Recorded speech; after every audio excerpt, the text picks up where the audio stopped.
After buying and refurbishing properties for more than 15 years, there are certain types of properties I almost never buy. And these aren't just theoretical examples. Every property type I'm about to show you is one I've either bought, viewed, analysed, seriously considered purchasing, or helped somebody else buy. Not because they're impossible to make money from, but because I found there's much better opportunities elsewhere. So in this video, I'm going to show you 8 types of properties I usually avoid and 5 types of properties I actively look for instead. Because sometimes the biggest mistake isn't overpaying.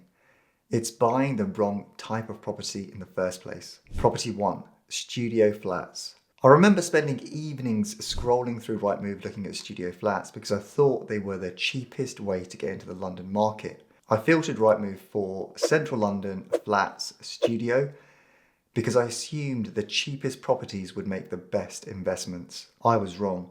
A studio flat is often the cheapest type of property you can buy, but it's also one of the hardest to add value to. Why? Because there's very little space to reconfigure. You can't easily create an extra bedroom. You can't usually improve the layout. And when it comes time to sell or refinance, you can run into problems. When I ran the details of the studio flats I was looking at with my broker, he said lenders, especially buy-to-let lenders, can be cautious about studio flats, especially those below 30 square meters. The pool of buyers is smaller, the pool of lenders is smaller, and that can affect both value and mortgageability. So whilst there are always exceptions, studio flats are not something I actively look for. Property 2. A standard 2-bedroom flat. Most investors think more bedrooms equal more value. I disagree. When I first started investing in central London, I quickly realised I had a problem. Property prices were expensive.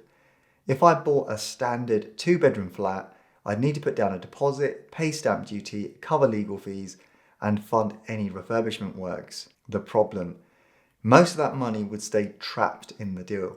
If I wanted to build a portfolio, that wasn't scalable. I would have been stuck after my first or second purchase. That's why I wasn't looking for standard 2-bedroom flats. I was looking for a property where I could add value. Something with a separate kitchen, something with an inefficient layout, something that could be reconfigured. Because the biggest returns don't usually come from buying a property, they come from improving it. With a standard 2-bedroom flat, once you've refurbished it, there's often very little left to do. And that's why it's not a property type I actively target. For example, this is a tired and dated 2-bedroom flat, but it doesn't have any scope to add value over and above a normal refurb. Property 3, a 3-bedroom flat. I've seen lots of investors buy 3-bedroom flats because they think they can generate more rent by letting each room individually. And sometimes they can, but you need to be careful. The moment you start renting to multiple unrelated occupants, you may create a HMO or a house in multiple occupation. That can bring additional requirements, including licensing, minimum room sizes, fire safety measures, fire doors, and upgraded alarm systems. What initially looks like a simple investment can quickly become much more complicated and expensive. The other issue is that a 3-bedroom flat is typically more expensive to buy than a 2-bedroom flat. The refurbishment costs are often higher, the buyer pool is smaller, and because there are fewer comparable sales, establishing the end value can be much harder. Personally, I'd rather buy a property where I can create value through the layout than take on additional complexity for a potentially higher rent. That's why 3-bedroom flats aren't something I actively target. Property 4, a standard 3-bedroom terraced house. When I first started investing, I bought several standard 3-bedroom terraced houses. In fact, I call this my lazy investor phase. I wasn't looking at the floor plans, I wasn't looking for opportunities, I was just buying what everyone else wanted. Why? Because they're easy to understand, everyone knows what a 3-bedroom house is worth, everyone knows how to rent them, and everyone knows how to buy them. The problem is, everyone else knows that too. That means competition is high, and it's often difficult to secure a meaningful discount. Even if you manage to buy one and refurbish it, the amount of value you can add is usually limited because you're still left with the standard 3-bedroom house. There's no extra bedrooms, no reconfiguration, no significant change in use. The other issue is cost. With a flat, you're generally responsible for what's inside the property. With a house, you may also need to budget for the roof, the windows, external doors, fencing, gardens, and other external works. Those costs can quickly add up. Personally, I'd rather look for properties where I can create value through the layout rather than relying solely on the market to do the heavy lifting. Property 5, off-plan property. One of the first property investment events I attended was hosted by a large developer in central London. The apartments looked incredible, the brochures looked incredible, the computer-generated images also looked incredible. And all I needed was a small reservation fee to secure a unit. It all sounded like the perfect investment. The problem, you're paying tomorrow's price today. Unlike a refurbishment project, you can't add value through a better layout. You can't improve the condition. You can't negotiate a discount once the build is complete. You're effectively relying on the market to do all the work for you. The other challenge is that you have very little control. Developments can be delayed, values can change, and mortgage criteria can change. And if the finished property is valued lower than expected, you may need to contribute additional funds to complete the purchase. I've seen investors reserve off-plan units expecting strong growth, only to find the valuation comes in lower than the purchase price when the development completes, resulting in lost reservation fees and deposits. But personally, I prefer investments where I can create value myself rather than relying on future market growth. Property 6, overseas properties. Invest in Dubai. If you've spent any time on social media recently, you'll have seen people promoting overseas property investments, particularly in places like Dubai. And on the surface, they can look incredibly attractive. Lower taxes, new developments, strong rental yields, and lots of promises about future growth. But personally, overseas property isn't something I actively invest in, not because it's Dubai, but because it's overseas. The biggest issue. I lose control, I can't easily visit the property, I can't meet the letting agent face to face, I can't inspect the refurbishment, and if something goes wrong, I'm relying on other people thousands of miles away to solve the problem. The other challenge is understanding the market. I know the UK market, I understand the areas, I understand the values, I understand the risks. But if I'm investing overseas, I'm relying heavily on somebody else's advice. And that's something I'm uncomfortable with. I've also seen investors underestimate things like service charge, management fees, currency fluctuations, change in local regulations, and oversupply from new developments. Personally, I'd rather invest in areas I can visit, understand, and control. Because in property investing, control reduces risk. Property 7, flats above shops. When I started looking for deals, I saw lots of flats above shops, and at first glance, they looked like great value. In many cases, they were significantly cheaper than similar purpose-built flats nearby. The problem, they're often cheaper for a reason. The first issue is finance. Many lenders are more cautious when a flat sits above commercial premises, particularly if the business below is considered high risk. That can reduce the number of available mortgage products and make refinancing more difficult. The second issue is resale. When you eventually come to sell, some buyers won't even consider a flat above a shop, and fewer buyers generally means lower values. The third issue is control. Today, the property might sit above a florist. Tomorrow, it could be a takeaway, a late night convenience store, or another business that creates additional noise, smells, or foot traffic. And that's completely outside of your control. But personally, if I have the choice between a purpose-built flat and a flat above a commercial premises, I'll usually choose the property with the broader buyer market and fewer lending restrictions. Again, I want investments that are easy to buy, easy to refinance, and easy to sell. Property 8, a flat in a high-rise tower block. When I first started looking at property in central London, I was naturally drawn to high-rise tower blocks. They were often in fantastic locations, the apartments were usually larger than average, and compared to the neighbouring developments, they often looked surprisingly cheap. The question I kept asking myself was, why? The answer was usually finance. Some lenders are more cautious when it comes to high-rise buildings particularly older tower blocks. As a result, you may have fewer mortgage options available compared to a standard purpose-built apartment. And fewer lenders usually means fewer buyers. That can have an impact on both value and resale demand. The other thing to remember is that properties are often priced efficiently. If a flat appears significantly cheaper than similar properties nearby, there's usually a reason. In this case, the reason is often mortgageability and buyer demand. For example, the property we're looking at here is being marketed to cash buyers only. That immediately removes a large proportion of the market. But personally, I'd rather buy properties that appeal to the widest possible range of buyers, lenders, and valuers, because that makes refinancing and selling much easier in the future. Now, here's the funny thing. Every property I've told you to avoid, I've seriously considered buying at some point. The difference is I learned what worked and what didn't. Now here's what I would buy. Property 1. I would buy a large studio apartment. Now this might sound like I'm contradicting myself. A few minutes ago I told you to avoid studio flats. The key word is standard, because every now and then you'll find a studio apartment that is significantly larger than average. And that's where things get interesting. Take this example. At first glance it's just a studio flat. But when you look at the floor plan, you see something very different. The kitchen measures 9.38 square meters and has its own window. That means it has potential to become a bedroom.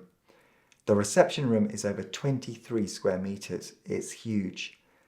It also benefits from multiple windows, bringing in plenty of natural light. So instead of seeing a studio flat, I see the opportunity to create a one-bedroom apartment.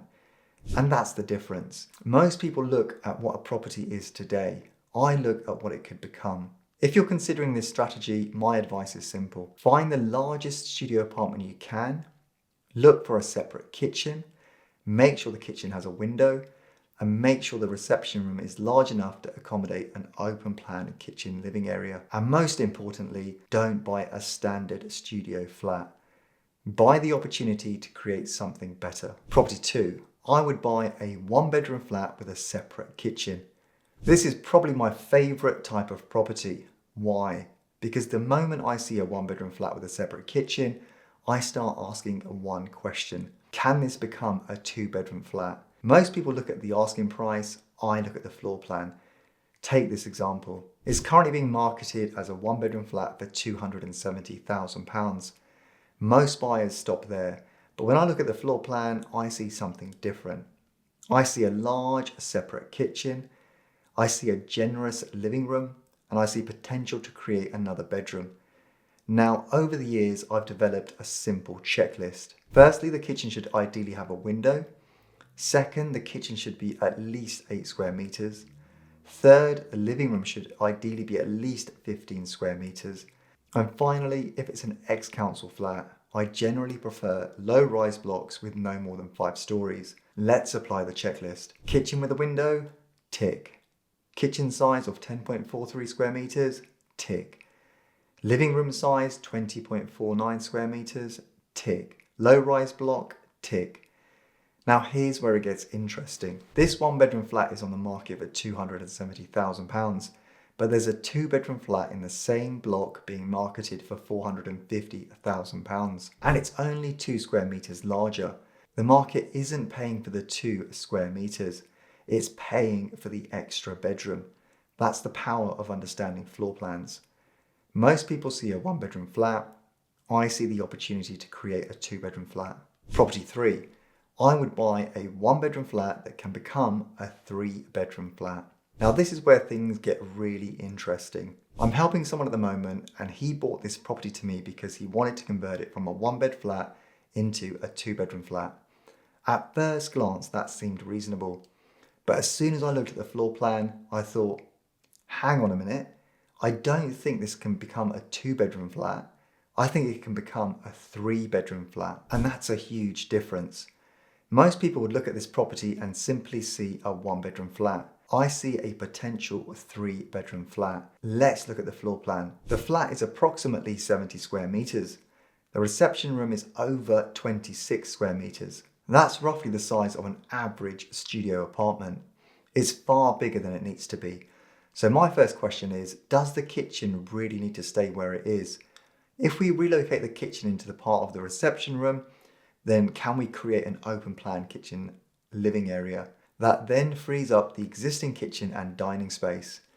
That area is approximately 25 square meters, more than enough space to create 2 additional bedrooms together with a corridor to access them. Suddenly, what started life as a 1-bedroom flat has the potential to become a 3-bedroom flat. And that's exactly why I spend so much time studying floor plans.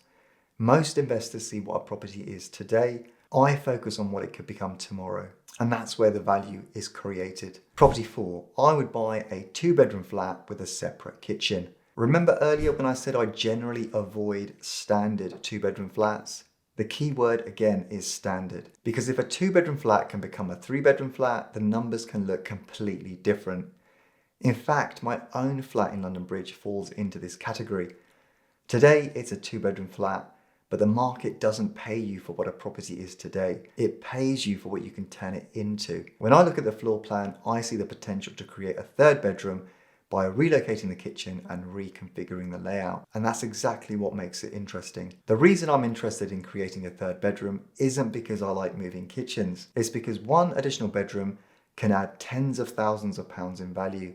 Instead of relying on house price growth, I can create value myself. The other benefit is that unlike a traditional HMO strategy, I'm creating an additional bedroom without necessarily needing to rent the property room by room. That means I can often add value whilst keeping the refurbishment simpler and less costly than a full HMO conversion. Again, the lesson is the same. Most people see a 2-bedroom flat. I see the opportunity to create a 3-bedroom flat. And that's a completely different investment proposition. Property 5, I would buy a 2-bedroom house with the bathroom upstairs. This was actually one of the first reconfiguration strategies I used after buying the standard 3-bedroom terraced houses in Birmingham. And it taught me a valuable lesson. Sometimes the best opportunities aren't the properties everyone wants. They're the properties everyone overlooks. Take this example. It's a 2-bedroom house with a bathroom upstairs. Most buyers would simply see a 2-bedroom house. I see a potential 3-bedroom house. How? The existing bathroom can be relocated downstairs into the current kitchen area. The upstairs bathroom can be converted into an additional bedroom. The kitchen can be moved into the second reception room, creating a modern open plan kitchen and dining space. Suddenly, what started life as a 2-bedroom house becomes a 3-bedroom house. And that's where the opportunity lies. Because you're often buying against other people looking for 2-bedroom houses. But once the work is complete, the surveyor is comparing your property against 3-bedroom houses on the same street. That's a completely different market. The competition is lower, the purchase price is lower, but the upside can be significant. Again, the lesson is exactly the same. Most people buy properties based on what they are. I buy properties based on what they could become. The lesson. If you've watched this so far, you'll probably notice a pattern. I don't buy standard studio flats. I don't buy standard 1-bedroom flats. And I don't buy standard 2-bedroom flats. At least not in the way most people think. Because I'm not really buying the property. I'm buying the opportunity. Most investors look at properties. I look at floor plans, I look at layouts, I look at wasted space, I look at what a property could become. Because the money isn't usually made when you sell, it's usually made when you refinance. It's made when you buy, and in particular, when you recognize something everyone else has missed. So next time you're looking at a property, don't ask what is it, ask what could it be. Ask what could it become. Because that one question changed the way I invest forever. And that's why I don't think of myself as a property investor. I think of myself as an opportunity investor. Most investors look at properties. I look at opportunities. Let me know in the comments which property type surprised you the most. And if there's a property type that you think I've missed, let me know below.